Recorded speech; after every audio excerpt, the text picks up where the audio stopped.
Miracle, du latin miraculum, veut dire prodige, un fait extraordinaire qui est dépourvu d'explication scientifique. Il est en général vu comme surnaturel et attribué à une puissance divine. Bonjour, aujourd'hui nous allons rencontrer une fille tout à fait ordinaire, mais qui aurait vécu un miracle. Cette fille, elle s'appelle Jacinthe. Jacinthe a 27 ans et elle travaille en tant qu'étudiante de bachelor d'animation à Lyon. Elle aura son bac plus tard que ses amis à cause d'un certain handicap. Je vais retrouver Jacinthe et aller à sa rencontre afin qu'elle puisse nous en dire beaucoup plus sur sa maladie. Comment ça va? Ça va toi? Oui, merci. Du coup, Jacinthe, je voudrais savoir qu'est-ce que c'était ta maladie plus précisément, et puis comment tu le ressentais par rapport à ces années auparavant, que ce soit socialement ou bien physiquement. Oui, alors j'avais une myopathie, c'est une maladie neuromusculaire dégénératrice et en plus de ça une maladie de Lyme. Et en fait, physiquement j'étais très restreinte, j'avais beaucoup de douleurs, beaucoup de fatigue, ce qui ne me permettait pas d'avoir une vie sociale normale et d'avoir une vie normale en fait. Je devais beaucoup me reposer, beaucoup être couchée en fait. Nous partons de Fribourg dans un village à 30 minutes de là, plus spécialement dans la demeure de Jacinthe, où nous allons voir son ancien mode de vie. Du coup, on est devant la maison de Jacinthe. Et là donc, souvent le soir j'étais paralysée et mes parents devaient me porter juste en haut où il y a ma chambre. Alors voilà ma chaise roulante avec ça c'était pour maintenir la nuque en place.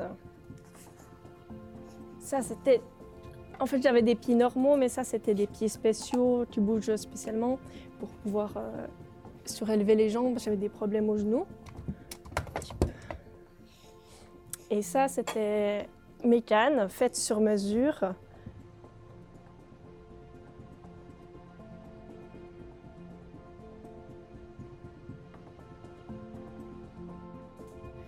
Alors voilà ma chambre.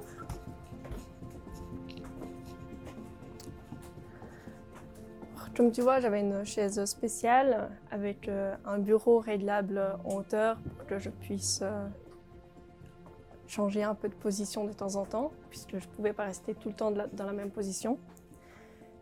Et voilà l'endroit où j'étais la plus grande partie de mon temps, de ma vie. Donc ouais. Je pense qu'on peut dire que j'ai plus survécu que vécu. À ce jour, beaucoup de personnes ont déjà vécu des miracles qui ne pouvaient être expliqués aussi facilement.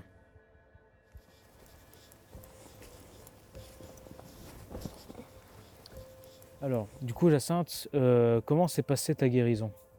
Eh bien, ma guérison s'est passée en deux phases en fait. En 2012, j'ai eu une première guérison. J'étais allée à une messe pour les malades et là, en fait, j'ai juste ressenti une chaleur et rien d'autre. Et quelques jours après, en fait, j'ai eu une amélioration physique où là, j'ai été beaucoup plus souple et sur 6 mois, en fait, j'ai pu lâcher les cannes. Et en plus de ça, j'avais beaucoup plus d'énergie, assez pour pouvoir commencer un CFC à 50%, alors que normalement j'étais censée être à la rente à 100% à vie. Et ensuite, la deuxième phase, c'était en 2014, lors d'un cours biblique, où là, en fait, le prêtre a prié sur moi, et là, j'ai senti que j'étais guérie à 100%. Et d'ailleurs, sur le moment, d'un coup, je n'avais plus aucune douleur, nulle part. Et du coup, pourquoi c'est un miracle pour toi? Eh bien, tout simplement parce que j'avais une maladie qui était inguérissable, elle était dégénératrice, donc qui allait vraiment aller de moins en moins bien. Et là, en fait, déjà en 2012, c'était déjà incroyable en fait que ça aille de mieux en mieux. Et que en 2014, j'ai plus rien. Et effectivement, les médecins, ils en revenaient pas, quoi.